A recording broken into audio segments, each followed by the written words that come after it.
નમસ્કાર વિદ્યાર્થી મિત્રો, વેદ ડિજિટલ એજ્યુકેશનમાં આપનું સ્વાગત છે. આજે આપણે ધોરણ 9 વિષય સંસ્કૃતના પાઠ 13 ના સ્વાધ્યાય સોલ્યુશન વિશે ચર્ચા કરીશું. જો ચેનલમાં નવા હોય તો ચેનલને સબસ્ક્રાઇબ કરજો જેથી આવી તમામ માહિતી મળતી રહે. પ્રશ્ન 1. અધોલિખિત વિકલ્પેસ્ય સમુચિતમ ઉત્તરમ ચુનિતઃ. પહેલું, બ્રૂહિ કેનાસી વિસ્મિતઃ इति वचनं कस्य?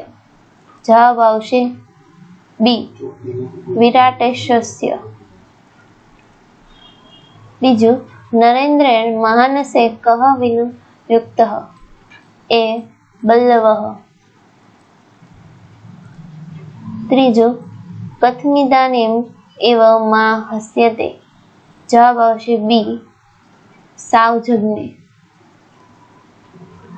વિડીયોને આગળ વધારતા પહેલા આપણી એપ્લિકેશનની માહિતી લઈ લઈએ. પ્લે સ્ટોરમાં જઈને વેદ ડિજિટલ એજ્યુકેશન નામની એપ્લિકેશન તમે અહીંથી ડાઉનલોડ કરી શકો છો. ત્યારબાદ આ પેજ ખોલતા તેમાં તમારો મોબાઈલ નંબર ડાયલ કરીને સેન્ડ ઓટીપી આપવાથી આ પેજ ખુલશે. આ પેજમાં એક્ઝામ પેપરમાં એકમ કસોટીના દરેક પેપરો જોવા મળશે. આ પેજ ખોલતા દરેક ધોરણો જોવા મળશે. તમે તમારા ધોરણ પર ક્લિક કરવાથી તમારા વિષયો જોવા મળશે. કોઈ પણ વિષય પર ક્લિક કરવાથી તેના પાઠ જોવા મળશે. પાઠ પર ક્લિક કરવાથી પાઠની સમજૂતી, અભ્યાસ સોલ્યુશન, સ્વાધ્યાય સોલ્યુશન અને સ્વ અધ્યયન પોથીના સોલ્યુશનો જોવા મળશે. વિડીયોને આગળ વધારતા ચોથું, ધનુ કહ દુર્હ્યતે? એ, દુર્બલે. પાંચમું, પિતરઃ કેન દર્શિતાઃ? જવાબ આવશે એ, ગોગ્रहेणः. प्रश्न 2. अधोलिखितानां प्रश्नाम् उत्तराणि संस्कृत भाषायां लिखत. पहलू, भट्टः किं प्रिय निवेदयति?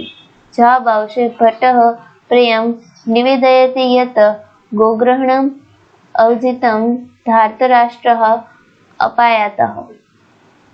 बीजु, अभिमन्युः केन गृहीतः? उत्तर आवशे बल्लव नामधारिणा भीमसेनेन अभिमन्युः गृहीतः. त्रीजु, बृहन्नला कस्य विषये अभिमन्युं पृच्छति?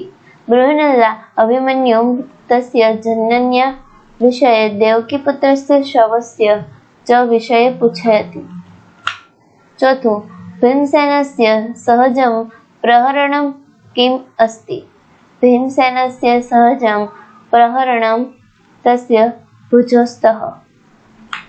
पांचमो, उत्तरः कस्य पूजां कर्तुं कथयति? उत्तरम् अत्र भवतः धनञ्जयस्य पूजां कर्तुं कथयति. प्रश्न 3. निम्नलिखितेषु वाक्येषु कः भावः प्रकटितः? तत्त्वकोष्ठते शब्देश विचित्य लिखत. पहलू, कथम अभिमन्युः नाम अहम? तो जवाब आवशे अभिमानः. बीजू, यन्मां पितृवदक्राम्यः स्त्रीगतां पुच्छते कथां? जवाब आवशे विस्मयः. त्रीजू, धनुस्तु दुर्बलैः गृह्यते. जवाब आवशे शौर्यम्. चौथुं, दृष्ट्या गोग्रणं स्वन्तः पितरो येन दर्शिताः? जवाब आवशे हर्षः. प्रश्न 4. अधोलिखितानां धातुरूपाणां धातु गण पद काल लकार पुरुषवचनं निर्देशपूर्वक परिवर्तनं करयत. पहलू, हृष्यन्ति वर्तमान काल लटकार अन्य पुरुष बहुवचन. वदति वद वर्तमान काल लट लकार अन्य पुरुष एक वचन.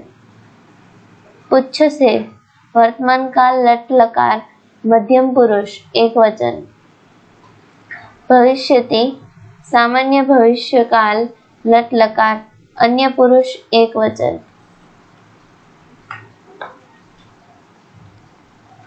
प्रश्न 5. रेखांकित पदार्थ समास प्रकारम लिखत. पहलू, ભટ્ટ મહારાજને શું સમાચાર આપે છે?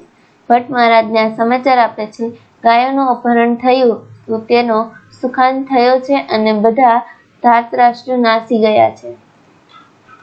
બીજું, પોતાની માતાની બાબતમાં પૂછવામાં આવતા અભિમન્યુની પ્રતિક્રિયા શી હોય છે? બૃહનલ્લાના ધારી અર્જુન અભિમન્યુએ તેની માતાની બાબતમાં પ્રશ્ન પૂછે છે કે તારી માતા મજામાં છે ને? તે વખતે અભિમન્યુને વિસ્મય થાય છે ને કહે છે કે કેમ તમે મારી માતા વિશે પૂછો છો? શું તમે ધર્મરાજ છો, ભીમસેન છો કે ધનંજય છો? તમે પિતાની જેમ આક્રમણ કરીને મને સ્ત્રી વિશેની વાત કેમ પૂછો છો? ત્રીજું, શસ્ત્રને વિશે ભીમનો શો મત છે? ભીમ કહે છે કે મારા બાહુઓ જ મારું સહજ શસ્ત્ર છે. શસ્ત્રો તો દુર્બળ જનો જ ધારણ કરે છે. ચોથું, ધનંજયે શું કર્યું હતું?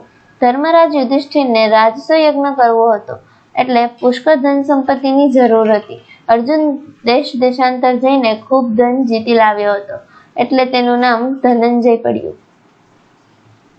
પાંચમું, ગોગ્રહણની ઘટનાથી અભિમન્યુને શો ફાયદો થયો? ગોગ્રહણ એટલે ગાયોનું અપહરણ. કૌરવોએ વિરાટ રાજાની ગાયોનું અપહરણ કર્યું એટલે વિરાટ રાજાના રાજ્યમાં ગુપ્ત વેશે રહેલા પાંડવો બહાર પડ્યા. ત્યાં બૃહનલ્લા રૂપે રહેલા અર્જુને સ્મશાનમાં છુપાવેલું પોતાનું ધનુષ્ય બહાર કાઢ્યું અને કૌરવોને ભગાડવા યુદ્ધ કર્યું. વિરાટ રાજાના રસોડામાં બલ્લવ નામે રહેલ ભીમસેન પણ અર્જુનને સહાય કરવા યુદ્ધમાં સક્રિય ભાગ લીધો. ભીમસેને નિશસ્ત્ર રહીને અર્જુન પુત્ર અભિમન્યુને પકડી વિરાટ રાજા સમક્ષ ઉપસ્થિત કર્યો. આમ અભિમન્યુને તેના વડીલોને મળવાનો સોનેરી અવસર પ્રાપ્ત થયો.